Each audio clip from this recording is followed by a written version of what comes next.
नमस्कार दोस्तों, मैं हूं आपका दोस्त लोकेश साहू। आप देख रहे हैं लोकेश साहू यूट्यूब चैनल। साथियों, जैसे कि आप सभी को पता है कि प्रदेश के कर्मचारी फिर से एक बार सड़क पर हुंकार भर रहे हैं और फेडरेशन के नेतृत्व में 3 दिवसीय आंदोलन का आज तीसरा और आखिरी दिन है।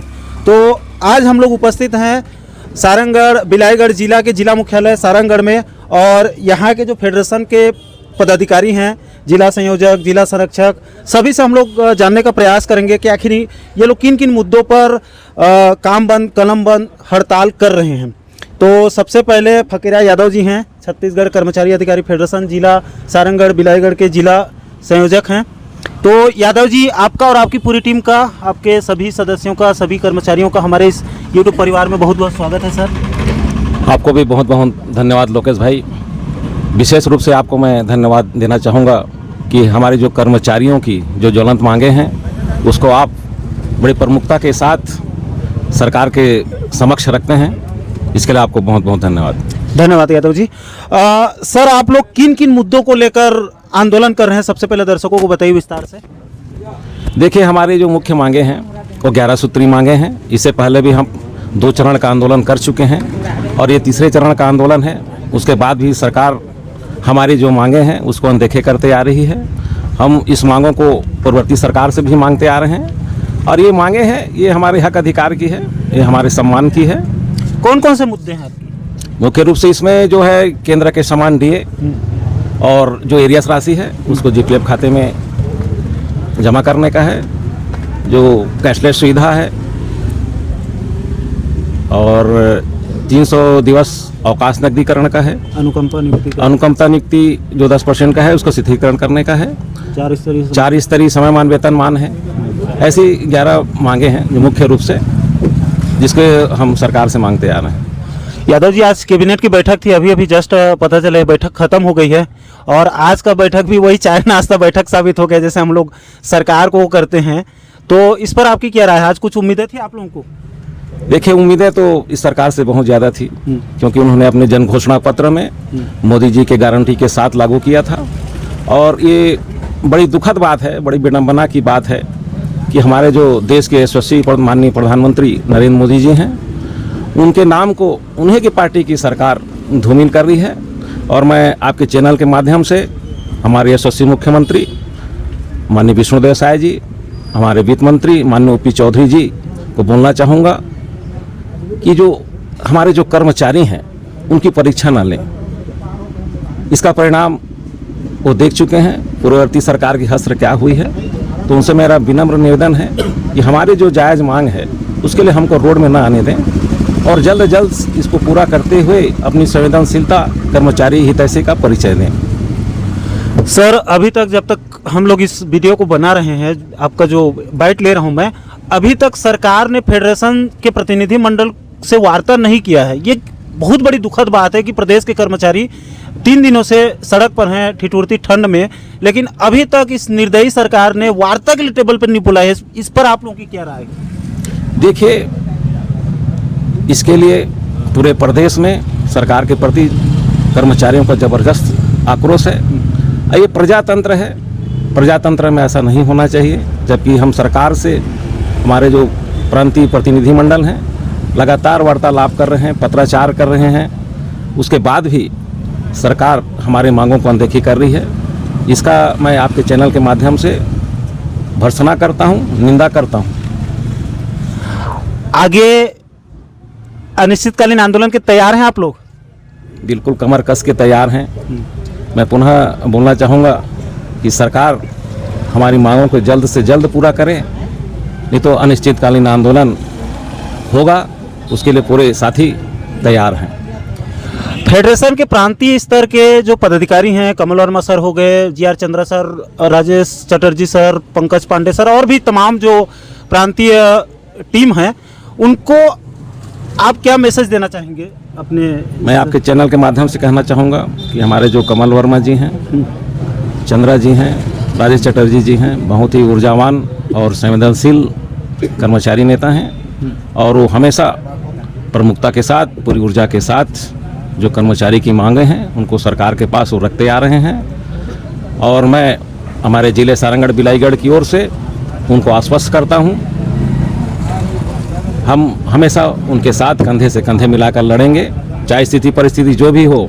हमारे जिला का एक भी कर्मचारी पीठ नहीं दिखाएगा, हमेशा कमल वर्मा जी के साथ रहेगा। कमल वर्मा जी संघर्ष करो, हम आपके साथ हैं। सर, इस आंदोलन को लेकर आप क्या बोलना चाहेंगे, और प्रदेश के जो अलग अलग संगठन हैं, कर्मचारी हैं, पूरे प्रदेश स्तर के, उनको आप यहाँ से सारंगगढ़ से क्या मैसेज देना चाहेंगे? साहू जी, हम सरकार से कुछ ज़्यादा नहीं मांगे हैं, उसने जो वादा किया है उसी को प्यार से निभाना है। हम सरकार के ताकत हैं, ना कि कमजोरी। यदि आज वो नहीं सुने तो हम इस आंदोलन को और मजबूत से लाएंगे। मतलब अनिश्चितकालीन के लिए आप लोग बिल्कुल सर, बहुत अच्छी तरह से तैयारी है हमारी। और सर से पूछ लेते हैं। सर, आपका क्या नाम है, आप किस पोस्ट में हैं अभी? मेरा नाम विमल कुमार अजगल्ले है, छत्तीसगढ़ कर्मचारी फेडरेशन में तहसील संयोजक हूँ सारंगगढ़ का। आप क्या मैसेज देना चाहेंगे गवर्नमेंट को? देखिए, हमारे प्रांत स्तर से हमारे जो कमल वर्मा जी हैं प्रांतीय संयोजक, उनके नेतृत्व में यह आंदोलन हो रही है। और निश्चित ही यदि हमारी मांग पूरी नहीं होती है तो प्रदेश स्तर पे जो रणनीति तैयार की जाएगी उस पर हम काम करेंगे, और कमल वर्मा जी के साथ हम कंधे से कंधे मिलाकर खड़े। आंदोलन आज समाप्ति की ओर है, अभी तक वार्ता भी नहीं हुई है, तो आगे क्या होगा? फिर अनिश्चितकालीन होगा, क्योंकि वही दिख रहा है और सबका वही कमेंट है, पूरा भरा पड़ा है वीडियो अनिश्चितकालीन के लिए। तो आप लोग भी तैयार हैं अनिश्चितकालीन के लिए? होना चाहिए आगे? जी जी जी बिल्कुल, हम लोग बड़ी उत्साह के साथ तैयार हैं, क्योंकि हमारा इतिहास है।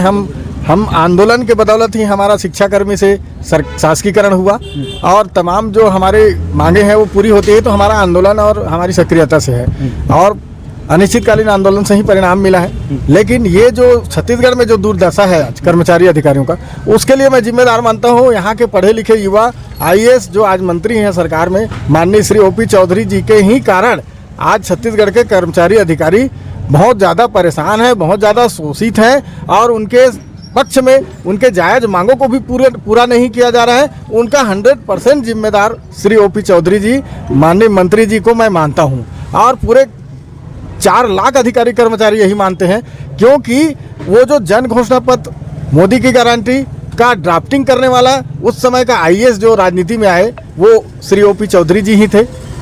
उन्होंने ही सब कुछ किया। फिर तत्कालीन पूर्ववर्ती सरकार में जितने भी आंदोलन होता रहा उसमें भी जाके वहाँ आश्वासन देना, बड़ा बड़ा भाषण झाड़ना, सेखी बघारना, वही काम किया करते थे। और आज सरकार में आने के बाद, मंत्री बनने के बाद, वही आदमी उल्टा राग अलाप रहे हैं। तो ये बड़ा दुर्भाग्य की बात है। बजट का रोना रो रहे हैं कुल मिला के। यादव जी, आखिरी सवाल है आपसे, वीडियो चूंकि लंबा भी हो रहा है। जैसे कि वर्मा सर बार बार बोलते हैं, कमल वर्मा सर, की जो बिहार है वो मतलब आर्थिक रूप से एक बीमारू राज्य के तौर पे हम लोग देखते हैं पूरे इंडिया लेवल में, बिहार सबसे पिछड़ा है। पिछड़ा कहने का मतलब आर्थिक रूप से। बिहार जैसे स्टेट में वहाँ के जो CM हैं नीतीश कुमार जी, वो एरियाज के साथ DA देते हैं, अभी भी दिए हैं दिवाली के सीजन में। तो क्या छत्तीसगढ़ बिहार से भी पीछे है? देखिए लोकेश जी, वहाँ की जो सरकार है बिहार की, UP की, वो बहुत ही संवेदनशील सरकार है।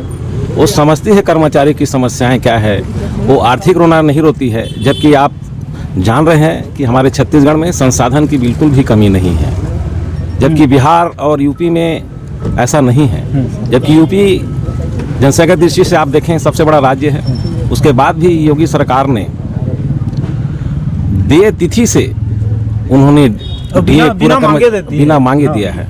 जबकि हमारी सरकार हमें DA तो देती है, लेकिन जो पुरानी जो देय तिथि से नहीं देती, ये बड़ी दुखद बात है। और 2019 से हमारे DA की एरियस राशि अभी तक बकाया है। इस घमासान को लेकर प्रदेश के कर्मचारी फिर एक बार सड़क पर हैं। तो आप एक युवा ऊर्जावान कर्मचारी नेता के रूप में उभर रहे हैं, तो इस आंदोलन को लेकर आप इसको किस तरीके से देख रहे हैं? और चूंकि अभी तक संवाद भी नहीं हुआ है, तो आगे की क्या राह है? आपकी क्या राय है इस पर? मैं जिस प्रकार से देखा जा रहा है कि संवाद का रास्ता खुल नहीं रहा है, तो इससे ऐसे प्रतीत हो रहा है कि ये कर्मचारी विरोधी सरकार बनते जा रहा है, और कोई हमारे मांग नहीं है, ये हमारा अधिकार है। हम अपने अधिकार के लिए बात कर रहे हैं, ये लोग अधिकार को देना नहीं चाह रहा है। डबल इंजन, ट्रिपल इंजन की सरकार बोल रही है, क्या हम उस इंजन के पार्ट्स नहीं है?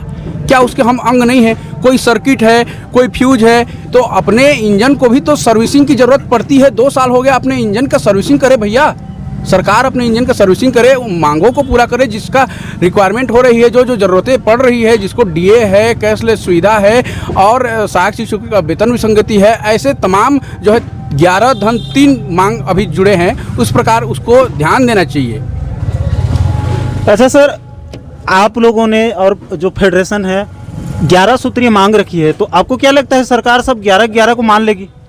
देखिए, हम लोग मांग नहीं रखे हैं, ये उनके जन घोषणा पत्र में वादा है कि हम अगर सरकार में आते हैं तो हम 90 दिन के भीतर में कर्मचारियों की सभी मांगें हम पूरा करेंगे। मेरा ये सवाल है सर कि अभी तत्काल में सरकार किन किन मांगों को मानने की स्थिति में है, कितना उसके पास अभी बजट की व्यवस्था है, आप इसको कैसे आकलन कर रहे हैं, कैसे देख रहे हैं, आपके हिसाब से मैं पूछ रहा हूँ। देखिए सर, अभी तक बातचीत का रास्ता नहीं खुला है, तो सरकार की मानसिकता को जान पाना मुश्किल है। और दूसरी बात, इस तरह से जो हठधर्मिता के साथ हमारे कर्मचारियों को उपेक्षित किया जा रहा है, यह निश्चित रूप से मैंने छत्तीसगढ़ के लिए नुकसानदेह है। आप देख लीजिए 3 दिवस तक पूरा जितने संस्थाओं में सभी में ताले लगे हैं, तो यहाँ का पूरा जो है काम सब ठप पड़ा है। दिवसीय आंदोलन खत्म है यहाँ से और अभी तक वार्ता भी नहीं हुई है, तो आगे की क्या राय है, इसको लेकर आपकी क्या राय है? क्या मैसेज देना चाहेंगे गवर्नमेंट को, फेडरेशन प्रांतीय स्तर को? ये तो हमारा अधिकार है, जो मांग है वो, उस अधिकार को प्राप्ति के लिए हम अनिश्चितकालीन हड़ताल करेंगे और सरकार को दिखा देंगे कि हमें भी वो दम है और अपना अधिकार छीन के लेंगे। तो अनिश्चितकालीन के लिए आप लोग तैयार हैं? बिल्कुल तैयार है सर।